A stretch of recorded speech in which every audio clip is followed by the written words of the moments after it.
오늘 성경 말씀은 열왕기상 3장 4절에서 15절입니다. 솔로몬이란 이름의 뜻은 평화, 평화롭다라는 의미입니다. 다른 이름으로는 여디디야라고도 불리웠는데 여디디야라는 이름의 뜻은 여호와의 사랑을 받은 자라는 의미입니다. 솔로몬은 다윗 왕의 아들이며 우리야 장군의 아내였던 밧세바가 낳은 둘째 아들로서 이스라엘 왕국의 제3대 왕이 되었습니다. 솔로몬은 왕위에 오른 후 기브온 산당에 올라가서 하나님께 일천번제를 드렸으며 번제가 끝난 후 잠이 들어 꿈을 꾸는 중에 하나님께서 나타나 내가 내게 무엇을 줄고 구하라 라고 하셨을 때 솔로몬은 겸손한 마음으로 지혜를 구했습니다. 이것은 하나님의 마음에 합당한 간구였습니다. 그래서 하나님께서는 지혜는 물론 솔로몬이 구하지 아니한 부와 번영도 약속하셨습니다. 그로 인해 솔로몬은 전무후무한 지혜의 왕이 되었으며 문학적 소질도 풍부하여 3,000개의 잠언과 1,500개의 노래를 지었습니다. 성경 중에 잠언, 전도서, 아가와 시편 중에 5편이 솔로몬이 지었습니다. 열왕기상 8장 22절 솔로몬이 여호와의 제단 앞에서 이스라엘의 온 회중과 마주서서 하늘을 향하여 손을 펴고 모든 종교에는 기도가 있습니다. 과거 우리 조상의 어머니들은 남편을 위해서 자녀들을 위해서 정한수를 떠놓고 천지신령에게 기도를 올렸습니다. 아마도 우리 한국인처럼 기도를 많이 하는 사람들도 없을 것입니다. 이것은 그만큼 고난이 많았다는 이야기도 됩니다. 그 고난을 이기기 위해서 절대자에게 더욱 의존할 수밖에 없었던 것입니다. 기독교인도 마찬가지입니다. 한국 교회는 전 세계에서 가장 기도 많이 하는 나라로 알려져 있습니다. 그런데 문제는 이렇게 많은 기도를 드리는 데 비해서 우리의 신앙의 성숙이 너무 더디다는 것입니다. 문제는 기도의 내용에 있습니다. 많은 기도를 드리지만 정작 하나님이 원하시는 기도가 부족한 것입니다. 과거 우리 조상들이 드렸던 기도의 내용에서 크게 벗어나지 못하고 있습니다. 나의 성공, 가족의 성공, 세상에서 출세 정도에 그치는 것입니다. 오늘 본문에 나오는 솔로몬은 이런 점에서 우리에게 성숙한 기도에 대해 가르쳐 준다고 하겠습니다. 솔로몬의 기도에서 지금 우리들에게 필요한 교훈을 알아보겠습니다. 첫째, 솔로몬은 먼저 모든 것이 하나님의 은혜임을 감사하였습니다. 본문 8절 솔로몬이 이르되 주의 종 내 아버지 다윗이 성실과 공의와 정직한 마음으로 주와 함께 주 앞에서 행함으로 주께서 그에게 큰 은혜를 베푸셨고 주께서 또 그를 위하여 이 큰 은혜를 항상 주사 오늘과 같이 그의 자리에 앉은 아들을 그에게 주셨나이다. 솔로몬은 하나님께서 아버지 다윗과 자기에게 베푸신 은혜를 기억하고 감사했습니다. 이렇게 감사한 후 솔로몬은 하나님께 헌신할 것을 제사를 통해 결단하였습니다. 당시 솔로몬은 왕이 된 지 얼마 안 된 시기였습니다. 아직 솔로몬 성전이 지어지기 전입니다. 그래서 그는 산당 중에서 가장 큰 산당인 기브온 산당에 갔습니다. 거기서 일천번제를 드렸습니다. 일천번제를 드렸다는 것은 첫날을 제사 드렸다는 것이 아니라 1,000마리의 양을 번제로 드렸다는 것입니다. 구약시대의 번제란 하나님께 헌신하는 헌신제였습니다.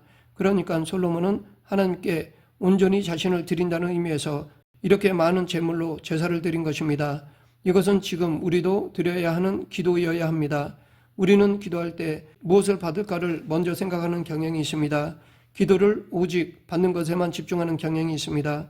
그러나 하나님이 기뻐하시는 기도는 먼저 내 자신을 하나님께 드리는 기도입니다. 왜냐하면 하나님이 먼저 우리를 지으시고 우리를 위해 헌신하셨기 때문입니다. 하나님이 우리를 위해 그 아들도 주셨기 때문입니다. 그래서 이제 우리는 우리 것이 아닌 하나님의 것이 되었기 때문입니다. 고린도전서 6장 19, 20절 너희 몸은 너희가 하나님께로부터 받은 바 너희 가운데 계신 성령이 전인 줄을 알지 못하느냐. 너희는 너희 것이 아니라 값으로 산 것이 되었으니 그런즉 너희 몸으로 하나님께 영광을 돌리라. 하나님이 우리를 그리스도의 핏값으로 사신 것이기에 우리는 하나님의 것입니다. 그러므로 날마다 이 사실을 확인하고 헌신의 기도를 드리는 것이 마땅한 것입니다. 그리고 이제 우리가 드릴 짐승의 제사는 없습니다. 예수님이 우리를 위해서 완전한 제사를 드리셨기 때문입니다. 그런데 우리가 드릴 제사가 있는데 그것은 우리 몸을 드리는 것입니다. 마음을 드리는 것입니다. 구약의 제사가 짐승의 제사라면 이제 우리는 우리 자신을 하나님께 드리는 영적 제사를 드리는 것입니다. 사도 바울은 이것을 산제사라고 하였습니다. 너희 몸을 하나님이 기뻐하시는 거룩한 산제사로 드리라. 하나님은 우리가 우리 삶을 드릴 영적 제사를 원하십니다. 둘째, 솔로몬은 하나님이 주신 사명을 감당하기 위해 지혜를 구하였습니다. 솔로몬이 이렇게 많은 헌신제를 드린 후에 하나님이 솔로몬의 꿈에 나타나셔서 물으셨습니다. 본문 5절, 내가 내게 무엇을 줄고 너는 구하라. 이때 솔로몬이 구하는 내용이 6절부터 9절입니다. 그는 먼저 자신을 왕으로 세우신 하나님께 감사드렸습니다. 그리고 자신은 왕을 하기에는 아직 작은 어린 아이처럼 부족하다는 것을 고백하였습니다. 그리고 그는 많은 백성을 바르게 재판할 수 있는 지혜로운 마음을 달라고 기도하였습니다.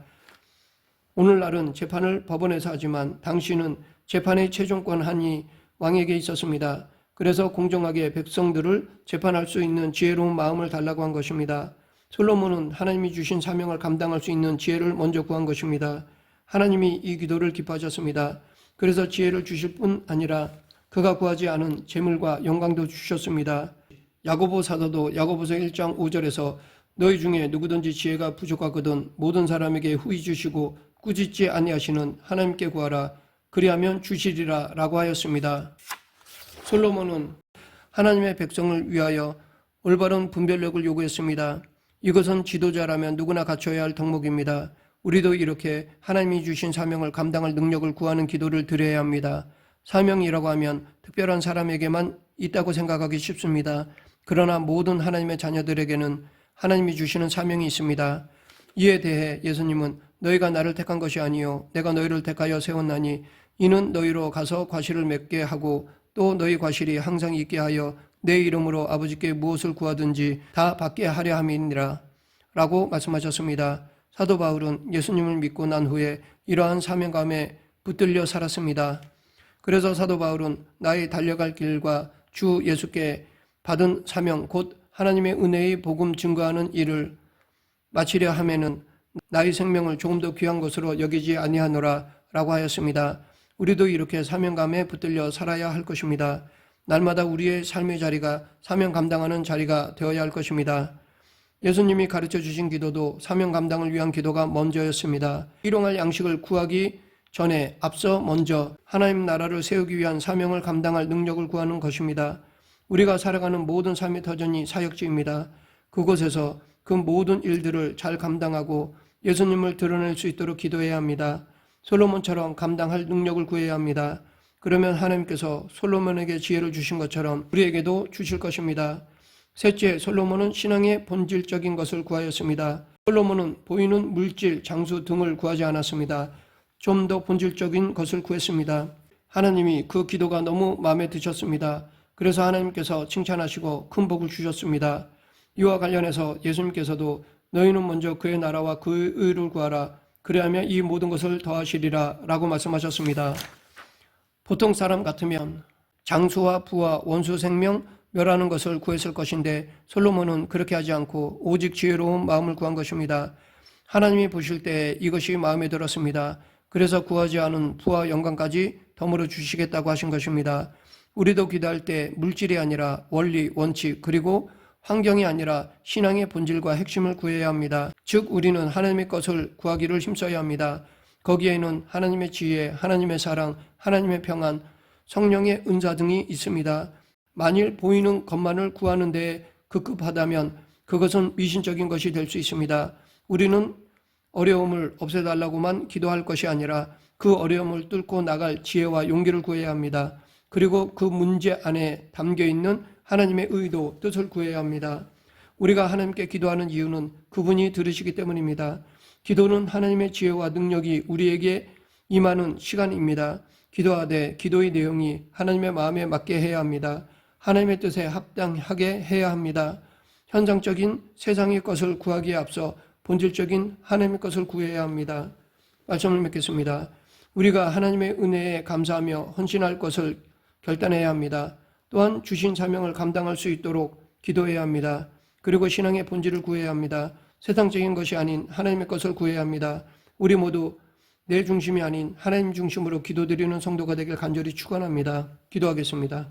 생사와 화복을 주관하신 하나님 아버지, 하나님의 나라와 의를 우선으로 구하며 지금 나를 통한 하나님의 뜻을 구하는 저희 모두가 되게 하여 주시옵소서. 예수님 이름으로 기도드립니다. 아멘.